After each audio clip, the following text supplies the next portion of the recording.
Guys,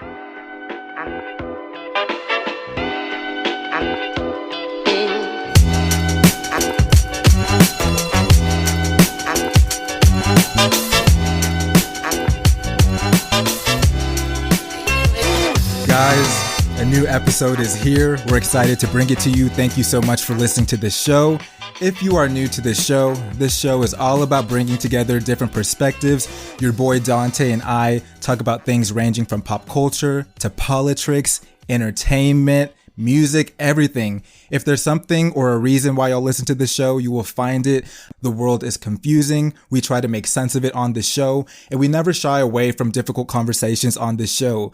There's always something to be discussed. There's always something that we can dive into, and that's what this podcast is for. So if you're here for the first time, thank you so much. Be sure to subscribe if you love it. If you listen on Apple, hit that following button. If you listen on Spotify, hit that following button. Tell a friend to tell a friend. Hey, a rating is great. A review is even better. To all our secret fans out there, a secret fan, by the way, if you're listening for the first time, is somebody that may or may not like Dante and I in real life, but they're fans of the show. You might know them, you might not, but I'm glad y'all listen anyway. It means a lot. It means a lot. Why you put my name first? I put Dante's name first because notoriously, I don't think I have any haters, but Dante has haters out there in real life that hate him for whatever reason, but they love the show. Make it make sense, Dante. I can't make it make sense because I don't let nobody live rent free in my head. I don't give a fuck about you. So, keep on pushing. So I hope you guys push through this week, whatever challenge you're going through. I hope this podcast episode makes you feel great. We love delivering it to you, and you guys love listening. So thank you so much. That's pretty much it. Also, we have an anonymous link in the description where you guys can send us a question. We can't see where it comes from, so if you guys feel comfortable, put whatever state you're listening from so we can see how we have listeners in different areas. Basically, that link is so y'all can connect with the show, ask us a question to make it spicy on the show, give us hate mail if you want to send us hate mail. I don't know if we have haters out there, but if you dislike the show, tell us why. But we love all of y'all. We love the haters too. What do you need to tell the listeners this week? Welcome to the Anti-Social Social Distancing Podcast, where we are vaxxed and waxed and we make our partners climax. How y'all doing this week? Because we're coming to you with some hot fire on this episode. I know I say it every time, but we've been talking about this since we did the last one. So buckle up. We can't wait. Ready to get into it. Because we have so much content for you guys this week, we're going to forego reading a listener question this week. We'll make it up to you guys, we promise. But we do have an Off My Chest for you. So if you guys are new to the show, Off My Chest is a segment where Dante and I rant a little bit. If something spicy or interesting happened in our week, here's the chance for us to rant about it. So let's go Off My Chest. Justin's gotta get off his chest. Dante has got to get off his chest. Justin and Dante gotta get it off their chest. All right. Thank you, Julia. All right. So what I have to get off my chest this week, I am sick of this myth or fake talking point out there that, there's a labor shortage right now. And they're saying, oh, people just don't want to work. Millennials and Gen Z people, they're just lazy. It's not it at all. It's a myth. That's a fake talking point because your government, as we're sitting here right now, doesn't want to pass bills to help people. They don't want to have a social safety net for people. They don't want people to feel secure and be taken care of.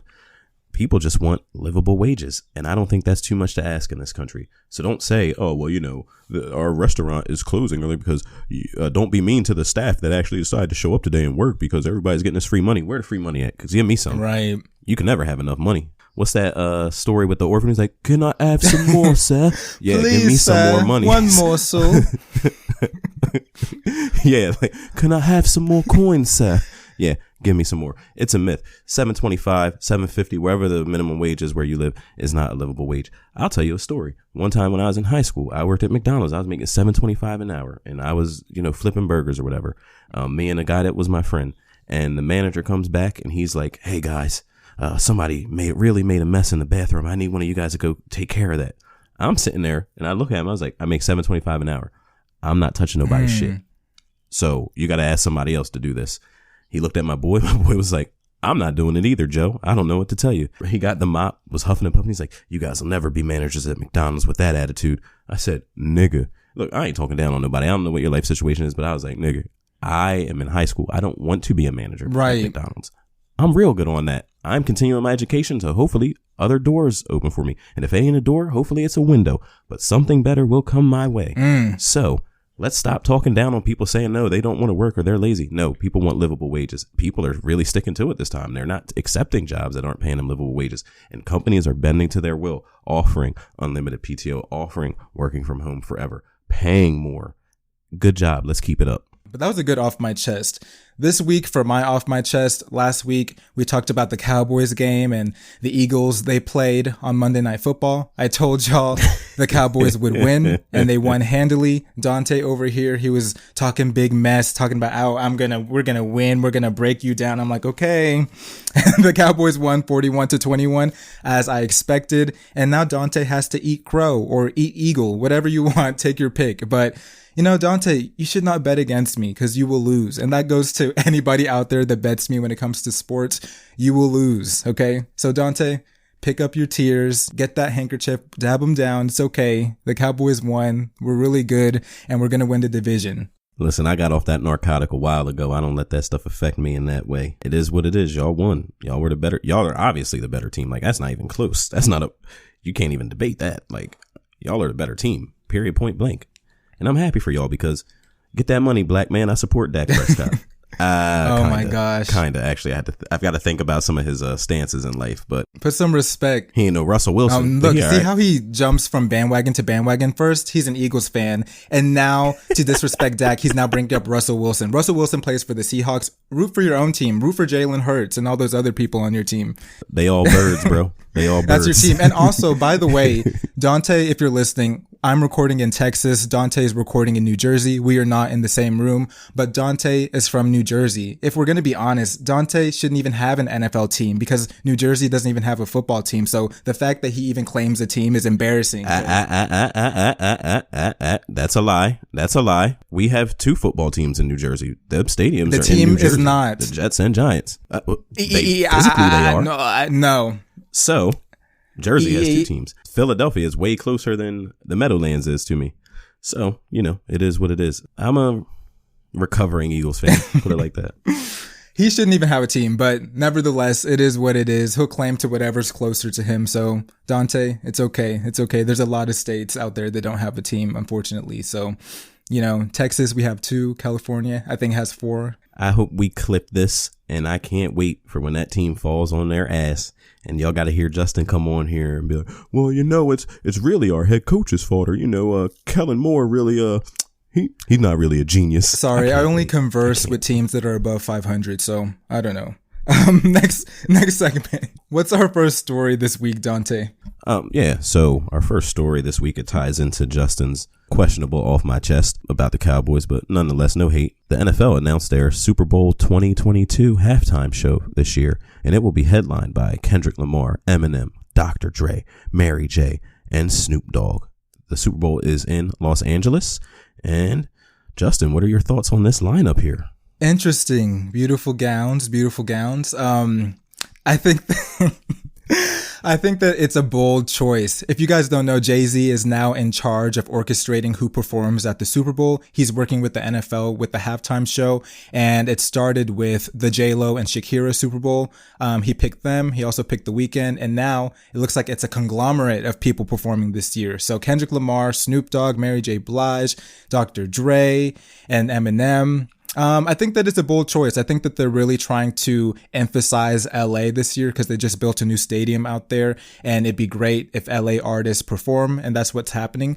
Kind of bummed out because that means that Kendrick Lamar probably won't get a solo halftime show because I think that he has enough hits and notoriety to do the halftime show alone, but I think that it's going to be good. But that's 5 people performing, so are they going to get 2 minutes apiece or what? I like the choice. It's not a bad choice. It's not for everybody, but for representing LA, it's cool to have a variety of artists performing instead of one. So I'm interested to see what they bring us in February. Yeah, I mean, when you got 5 people, I guess they're just going to be doing like a greatest hits melody, and Mary J's going to be singing everybody's hook on their songs. Like, I don't know, because you have 2 artists that could arguably do this by themselves, in Kendrick and Eminem. Mm-hmm. And then you brought up a good point about it being in LA. Like, is that how they're going to do it from now on? Like, they're just going to have artists from that state or that city when they have these halftime shows? The Weeknd was a bold modern choice. J-Lo and Shakira obviously was a good choice. And this is interesting as well with Mary J and Kendrick and Dr. Dre and Eminem. I think Eminem could also do it by himself. Would I like to see that? No, because I don't know what Eminem will be screaming about. I don't want to really hear it, but he has a lot of fans and they would love to see him headline by himself. But I think it's going to be good. Kendrick will be the highlight for sure. Yeah, I'm interested to see how rap is received on that stage and how sonically it sounds, because a lot of times for me, it just doesn't sound good in live performances. So I'm really interested to see how this comes across, and I'm interested to see the song lineup too, because like you said, 5 people, that's a lot. Like I said, they're probably just going to do a bunch of melodies and blend everybody's songs together and stuff. And then, who starts it off, who finishes it, right? Like, people got egos. If you look at this lineup, the highest seller out of all of them is Eminem. He's the highest selling rap artist of all time. Like, does he close it out or does he start it? You know what I mean? I think it'll be good. I'm excited to see, what it's giving. I have a question for you. You said Jay-Z is the person that is picking these people now. Was he responsible for that Maroon 5 one the year before Shakira and J-Lo? He was not. I think after the disaster of Maroon 5 headlining, the NFL was like, okay, we got to get it together. Whoever is our lead person that picks these, they're picking the wrong people. Let's get Jay-Z to help us out. So after that year is when they enlisted Jay-Z to help with that. Yeah, that was bad. That was bad. The worst. Mistakes were made. But, players fuck up sometimes. That's true. But okay, so let me ask you this: who did you predict that you thought was going to do it this year? I thought it was going to be Drake this year. Okay, gotcha. Yeah.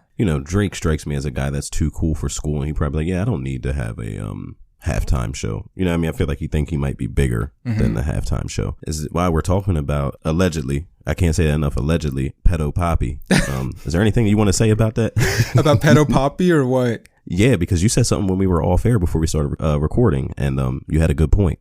Because I want people to give us our flowers. I'm just saying, allegedly, if the stuff we've been talking about with Drake and him maybe grooming young girls comes out and it's true, just want to say that this podcast was the first one to break the story. When everybody else was hyping up Drake and loving him, we were asking questions. Honestly, that's what we do on the show. We ask hard questions and we look at things for what they are. Is Drake a pedo? Allegedly? I don't know. But I will say that we heard whispers with Drake, and the same thing with R. Kelly. I heard whispers about R. Kelly growing up. It started as a whisper and now it's turned into a roar. Drake, I'm hearing whispers. Make it make sense. You just brought up R. Kelly. You want to just get into the story? There was a documentary called Surviving R. Kelly that came out a couple years ago that really exposed him. And ever since that documentary came out, the fire has been under R. Kelly. He's been interviewed and asked about it.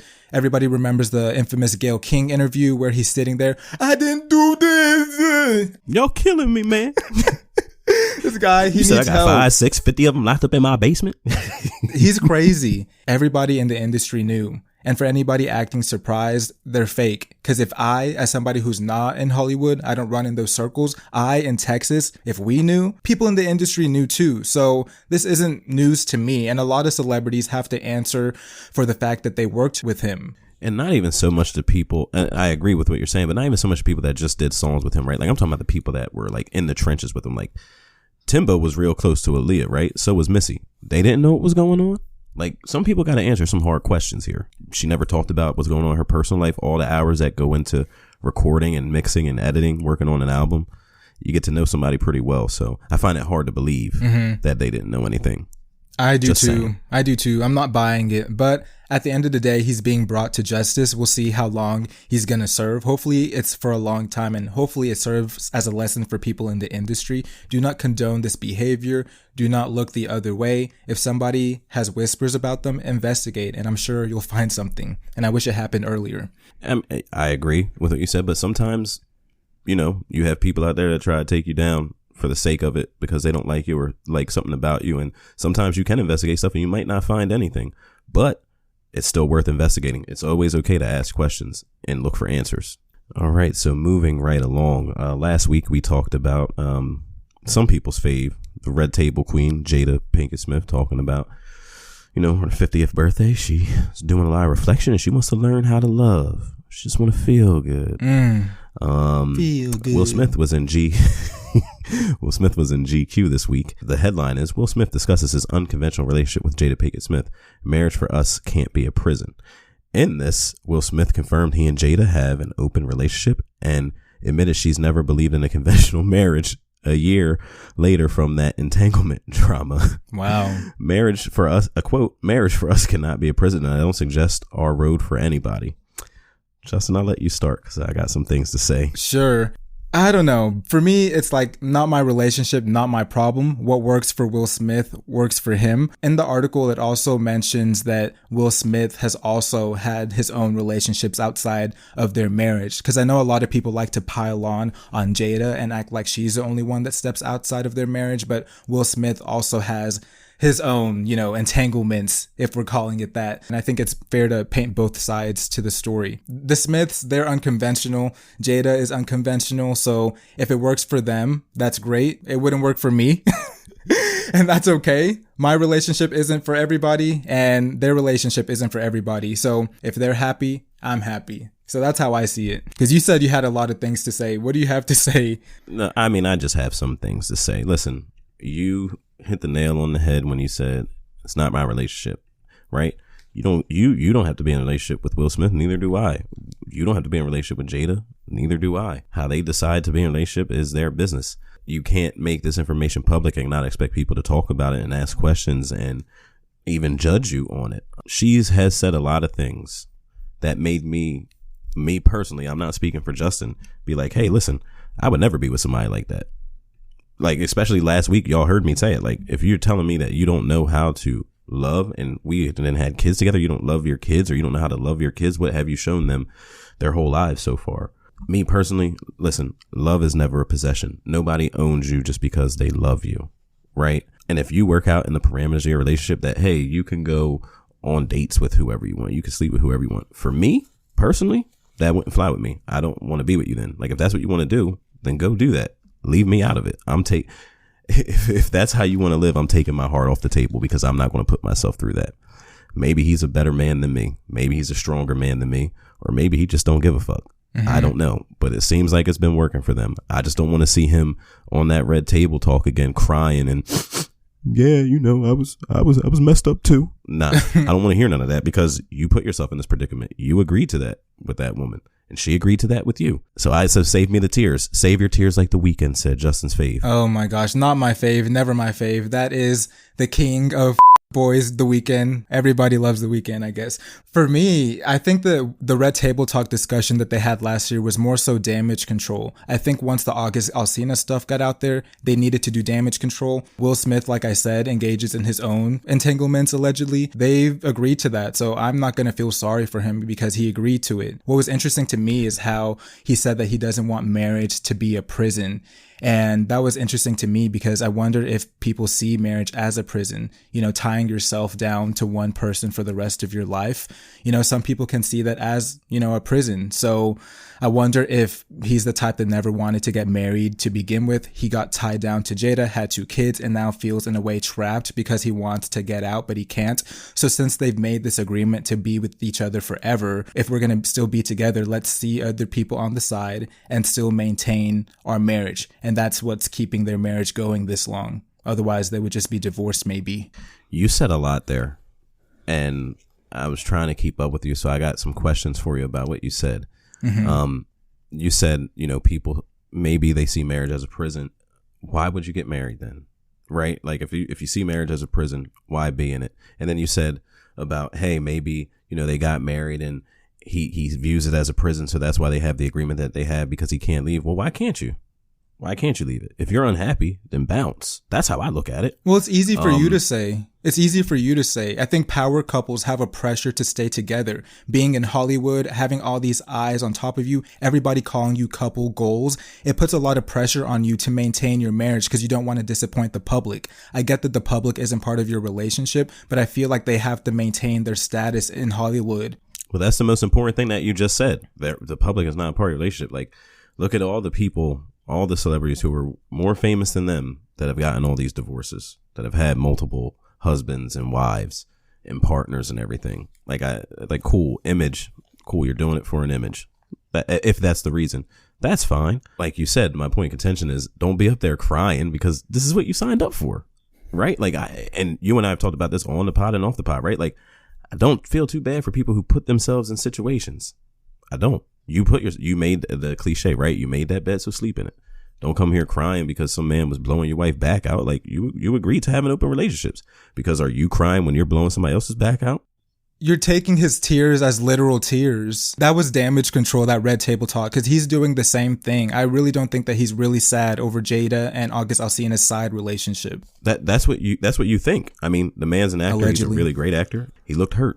I don't know. I'm just saying from my point of view, hey, I saw you crying, brother, but I don't feel bad for you. So, like you said, yeah, it makes sense saying this is damage control, but it's easy for us, people that aren't famous, to say, oh, if you don't like them, oh, just break up, get a divorce. It's easy for us to say when you've built something powerful with each other, you have 2 kids that are famous, you've built this entire empire together. It's hard to just sever ties. Oh, divorce. It doesn't work like that. Like, it's very hard. The calculus probably was we're more powerful together than we are apart. Like the brand of Jada and Will, like they're a brand at this point. You can't just break everything apart because you lose things because of that. So there's some kind of outside pressure that's probably keeping them together, or they just don't want to get divorced. It's like, we've been married 23 plus years at this point. Nah, that's my husband and I'm gonna step beside him. You're making it sound like Game of Thrones now. Like, we merged our 2 houses and now we are the house of Pinkett Smith. That's marriage.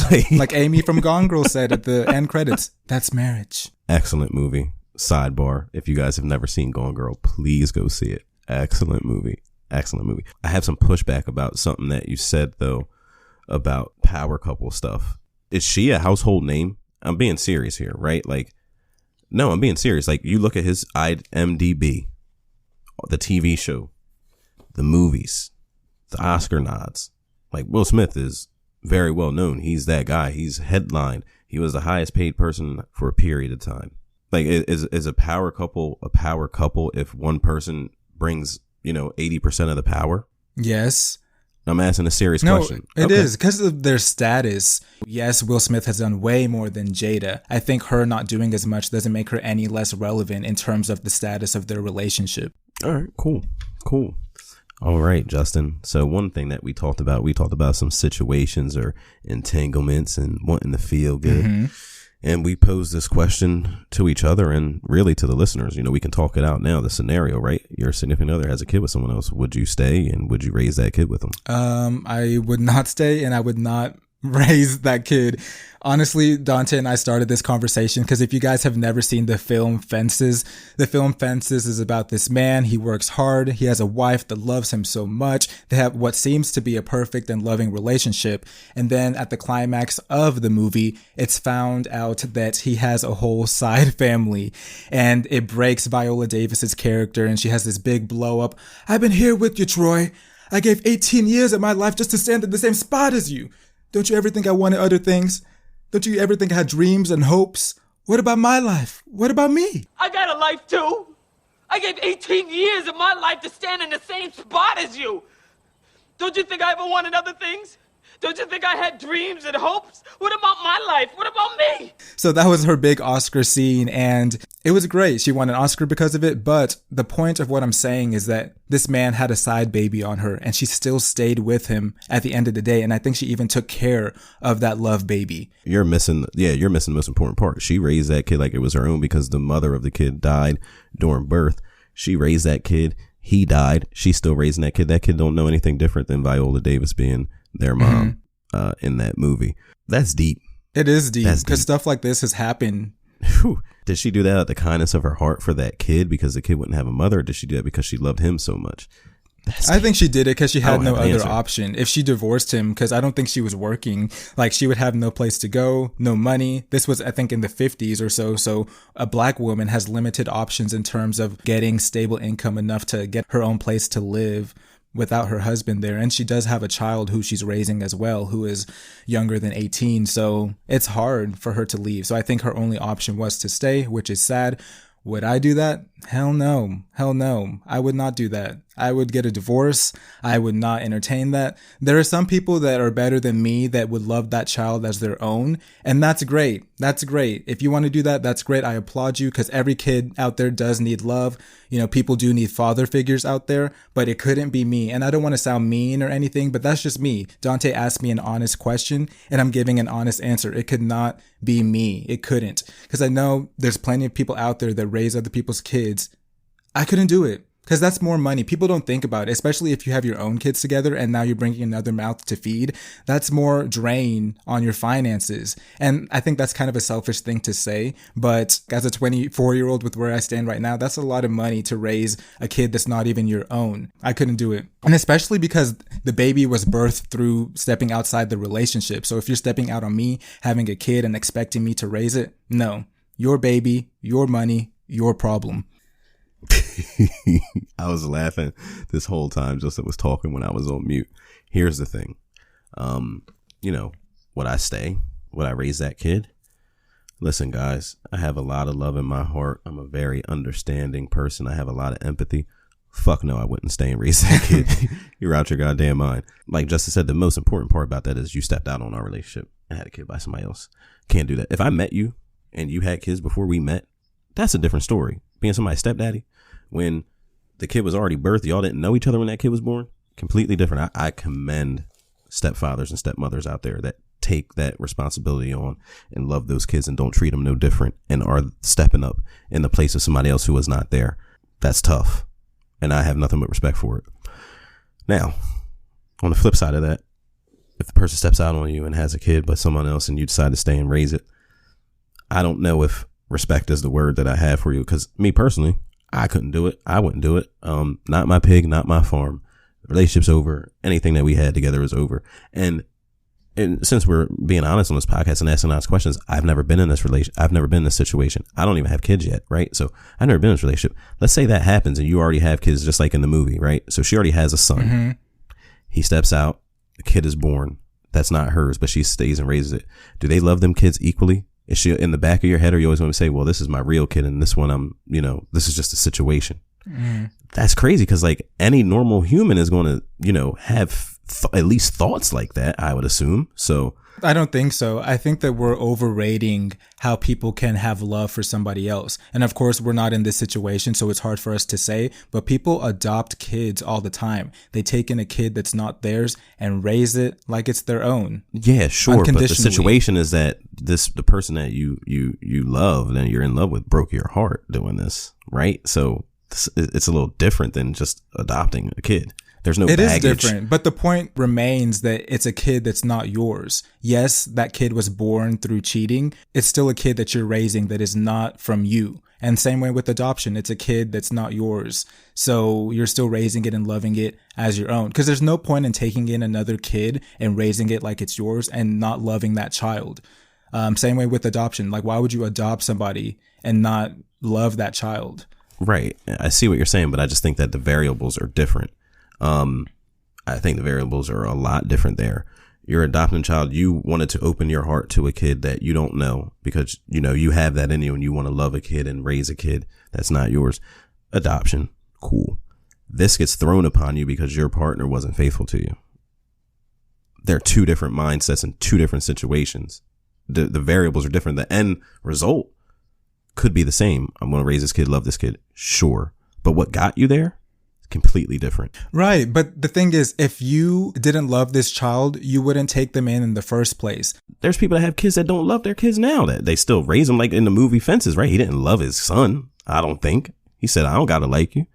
The agreement that me and your mom had wasn't that I had to like you. I just had to take care of you. See what I'm saying? I mean, but it's still a choice. You know what I mean? It's a choice to stay in that relationship, and it's also a choice to raise that child. I know there's people out there that don't love their child, but it's still a choice to take that kid in. If she didn't want to, she would have divorced and she would have not raised the child, but she decided to do the opposite and is taking that kid in. Because of that choice, you have to have love to do something like that, because you have options, and your option is to not take in that child, but you're choosing to do the opposite.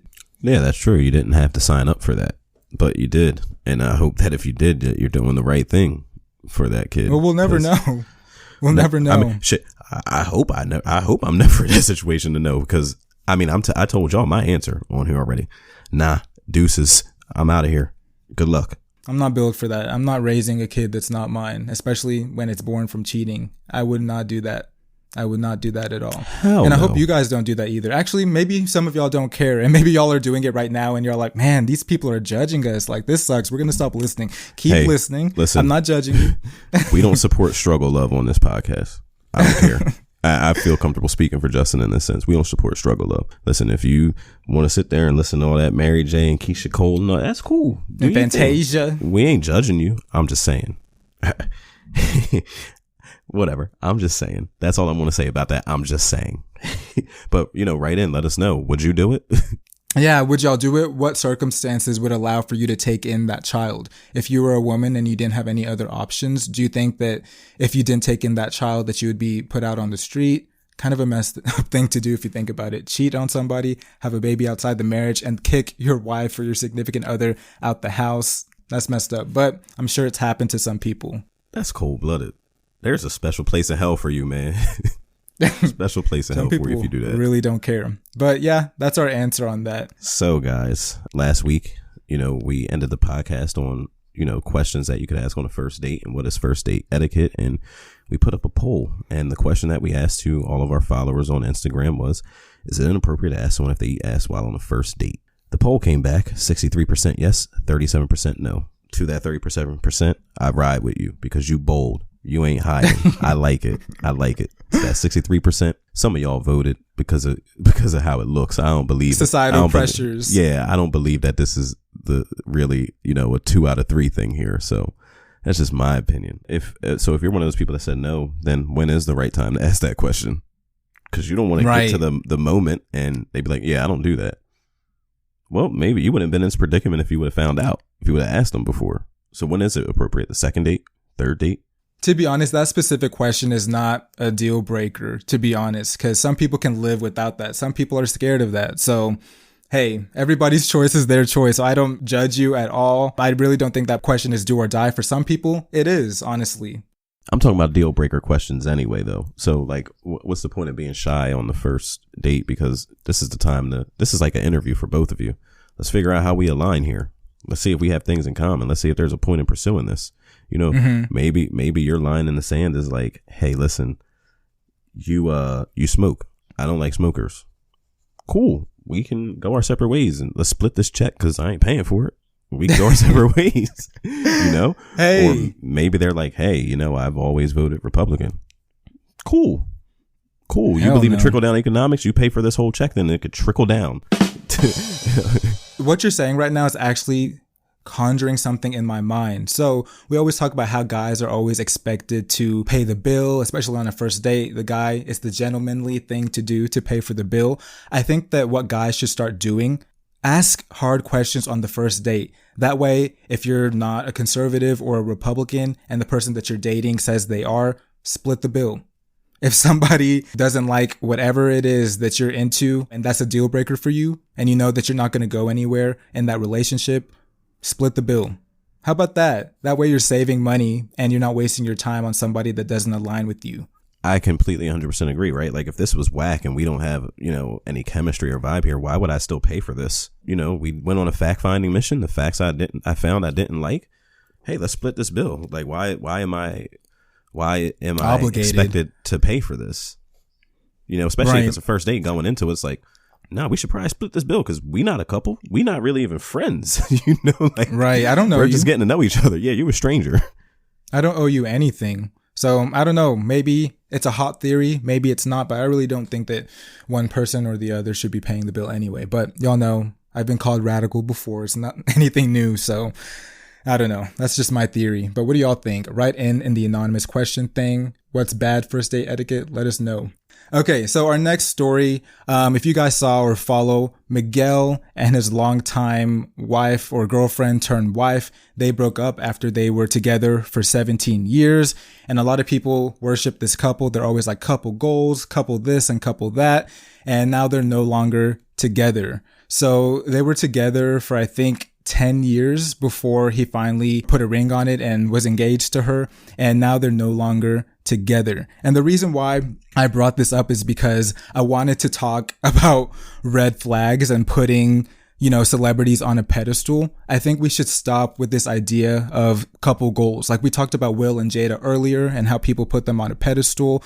Stop doing that because these couples are just like you. People really think that these couples don't fight, don't have disagreements or arguments, that everything is perfect all of the time just because that's what you see on social media. Social media is not real. People struggle in their relationships all the time, and Nazanin and Miguel's relationship is no different. So the same way with Sierra and Russell, everybody loves them. People love Russell, but I'm sure their relationship is not perfect. What we see on social media is not their relationship. That's just a snapshot and one moment throughout their entire day. Y'all think that that's how it is 24/7? No, it's not like that. But I thought Miguel's like relationship was interesting because they were together for 17 years. So they got married in 2018 after I think at least 10 years together. So he finally decided to put a ring on it, and now they're not together anymore. And a lot of people on the internet were saying that he wasted her time and that it was a red flag because it took so long for them to even get engaged in the first place.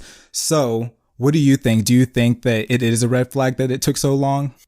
No, I don't think it's a red flag. Like, that was their relationship, right? Like you just said in the Will and Jada stuff, mind their business. People mind their business. That's their relationship. Maybe you don't know the ins and outs of it. Maybe he did propose to her before and she said, nah, maybe I'm not ready right now. You never know, the case there. And I think that putting timelines on people like, oh, you dated for X amount of time, so you should be married by then. That sounds fucking stupid to me. There's people that date for 6 months and they get married, and 6 months later they could be divorced, or maybe they live happily ever after.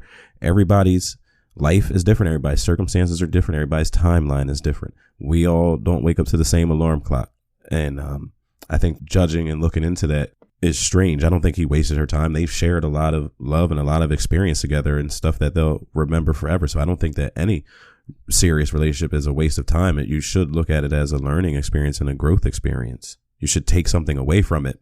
Because the comments were saying that he wasted her time because I think she had always wanted to be married and he finally put a ring on it like years into their relationship. So people were like, she's 35 now, and if he wasn't going to step up to the plate, then she should have found somebody else that was ready to give her what she wanted. Because even though I agree with what you said, I do think there comes a certain point in a relationship, especially when you've talked about the future and marriage, for y'all to like make the next move, especially if both of y'all are ready. Because at that point, like, what's the point?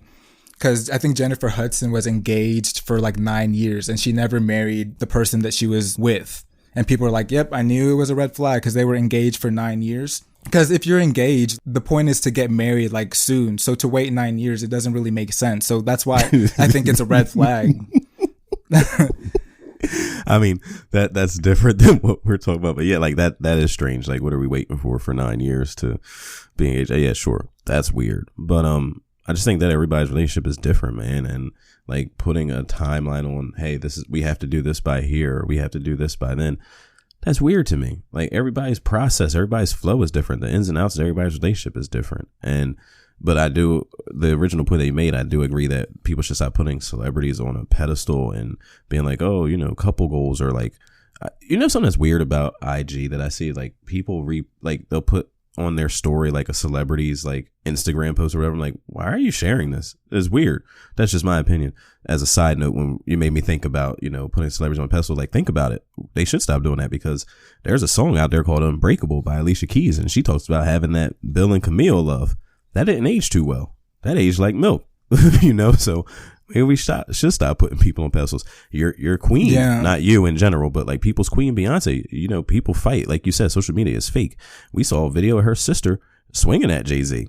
Couples, the people that you call power couples, they go through it too. I agree with what you said. I just like look at this situation and I always try and put myself in like the woman's perspective. They have a biological clock. So I think that's the only reason why people put timelines on things, because women don't have, peak fertility forever. So when you get up there in age, and especially if you're engaged and together, it's like, okay, what are we doing at this point? Because if, let's say like you're in a serious relationship and it's been like, maybe let's say 5 years you've been together and y'all have already talked about, oh yeah, we want to get married, we want to have kids, and then it's not happening for whatever reason. Like, that's, I think, why people say it's wasting time, because one party, I guess, is not ready and the other person is like, okay, I don't have much time here. Like, what are we doing at this point? Especially if we've talked about this before.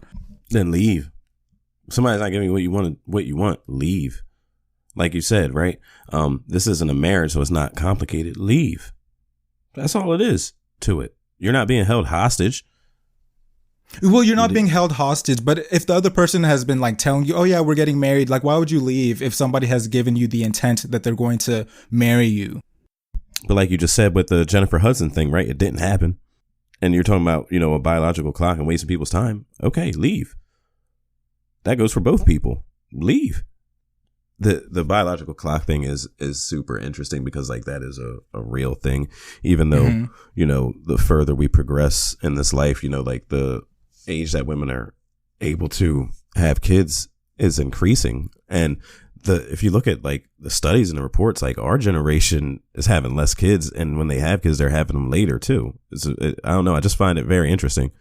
I would want to see a poll on whether women feel comfortable having kids at later stages in life, because I still think that the same risk of complications is there, even though they're able to have pregnancies later in life. I don't think that's ideal, though, especially for people that want to be in their 20s whenever they have their kids. Yeah, and I mean, it's like, I don't know. I think we should get rid of this idea like, oh, 30 is so old. Your life is over. Like most people's prime is in their 30s, man. Like in your 20s, you think you know everything. You probably have a serious job. You got a little money in your pocket and cool. But like, you don't know shit. Like I'm still in my 20s. I don't know shit. I'm still figuring this out. Yeah, I'm ahead of a lot of, you know, no shade. I'm ahead of a lot of other people and a lot of other things and have done, you know, some things. But like, I'm not even in my 30s yet. Like I have a lot more life to live and a lot more to give. So that idea that, you know, once you turn 30, it's all down. Like, nah, man. Like I said, everybody's different and everybody has the right to pursue their happiness. And if you're not getting that, leave. If you are, then great. Y'all can make it work, whatever your situation is. I know people personally that got married at, you know, 21, 22. They're divorced now.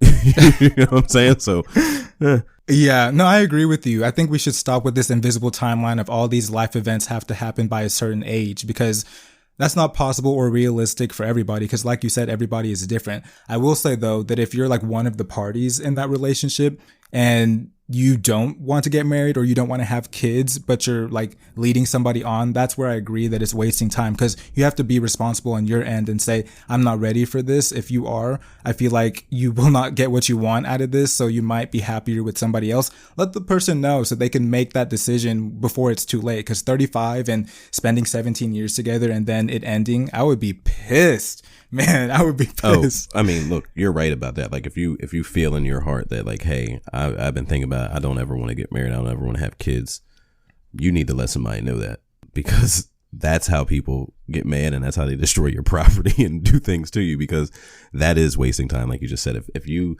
led this person on, they were under the impression that, you know, oh, yeah, I want to get married and have kids one day. Yeah, me too. And then you just hit them out of the blue one day. Like, yeah, I was thinking about it. I don't want to do this. That's not right. That's not fair to that person. That's wasting time. Now, if you both felt that way and you just grow apart, then that's life. You know, chalk it up. You learned a lesson, because that happens, right? People grow apart. Like we're ever evolving creatures, right? You're 24 now. You weren't the same person you were when you were 20. 4 years from now, when you're 28, you won't be the same person. You'll have different views. You'll have experienced more things. And I think that that's something that people don't talk about enough when they talk about divorces. It's not always, you know, oh, this person cheated or some bad situation. Sometimes people just grow apart because we're always still growing. And I think that it's bold of those people to realize, like, hey, it just doesn't feel the same as it did 10, 15 years ago when we first did this. Yeah. No, I agree. People grow and people adapt or whatever. Maybe that's a case for people to wait before getting married. Figure yourself out before you devote your life to one person, because I don't know, some people are ready at different stages in life. So maybe that's something to think about, because I feel like this generation is very hesitant when it comes to marriage. And I mean, our generation, they're doing their best to keep us broke too. You know what I mean? So like, that's true. When you talked about money, when it came to kids and stuff, think about, like, it costs a lot to raise a kid.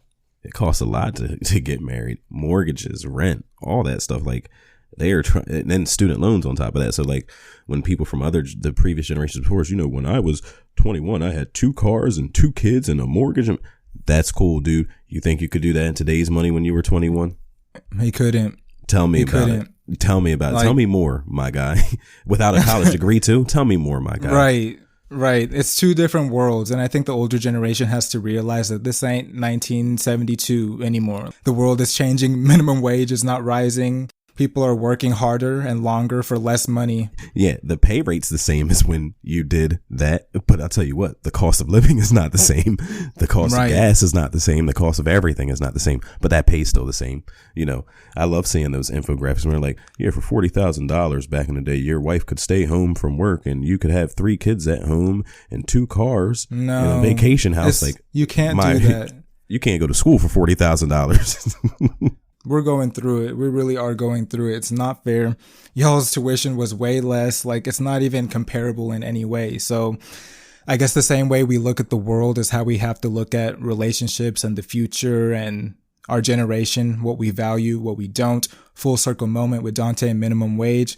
People aren't working for those minimum wage jobs because they don't pay enough for the things that people want, deserve, and are owed. So I don't blame them. So that's a little bit about this generation. We're not putting up with it anymore. And look, I think it's well and good to be in love with somebody and, you know, act on emotion, but there's real things that go behind life altering decisions, right? Like, you need to know somebody's financial status before you decide, okay, we get married, because you're responsible for that stuff now. So you need to have talks like that. You know, what is your savings like? What's that 401k hitting for? You know, what are your goals, you know, in terms of increasing your salary over the next 5-10 years? You know, what's your plan? I think that people just chalk it up and be like, yeah, you know, we love each other. Let's get married. And like, I believe in that. Like, you love somebody and you identify this person as your person and you want to spend your life with them. Great. I fully support that. But there's other things that you need to talk about and take into consideration too. There's been plenty of people that have probably been in love and you're looking at this person, you're like, yeah, but you don't have no ambition. You don't want to do shit with your life. Mm-hmm. You're okay making, you know, that $7.50 an hour. Hey, I might love you, but I can't marry you if you do that, because my back ain't strong enough to carry all this. And everybody is different. Maybe that's not a deal breaker for you. Yeah, exactly. If people are listening to this and judging me, that's fine. I really don't care. But I'm just telling you, for me personally, nah, my back ain't strong enough for that. We both got to have ambition. We both got to be able to build something. Like, it can't be, okay, and this isn't, you know, a gender thing, right? It can't be one person's paying the bills. And you know, that just wouldn't sit right with me. But some people are okay with that. Right. And that's their choice. You have the choice to do the same. Yeah. And there's dudes out there who have an ego and they're like, nah, I could never be the woman that makes more money than me. You're crazy. Who cares who makes more money? If you're doing well for yourself and she's doing well for yourself, guess what? You both are doing well. As a unit, as a couple, you are doing well. So put that ego aside. Yes. Because then if you get married, her money is your money is her money. You both got a lot of money. Yeah, I think we covered everything we wanted to cover today. Justin, you got anything else for the people? That's pretty much it, you guys. I appreciate you guys listening. We love doing this show. Whenever we need to release content, it's always there for you guys. So make sure you're caught up on all the episodes. If y'all have anything to ask us, be sure to click that link in the description. Ask us an anonymous question. We love hearing from you. Yeah, never feel shy. We love your questions because it adds that much more depth to the show and it's fun. So continue sending stuff in, continue listening first and foremost. And if you haven't already, tell a friend to tell a friend. But other than that, I think we're good. All right, guys. Thank you so much for listening. Thank you so much for interacting with the show and answering the poll questions and everything that you do. You guys make this show just as much as Justin and I make it. So we definitely appreciate your love and support and your feedback and listening. But this has been another episode of Polar Opposites. For Justin, I'm Dante, and we will catch you on next week's episode. Take care, guys. Bye, guys.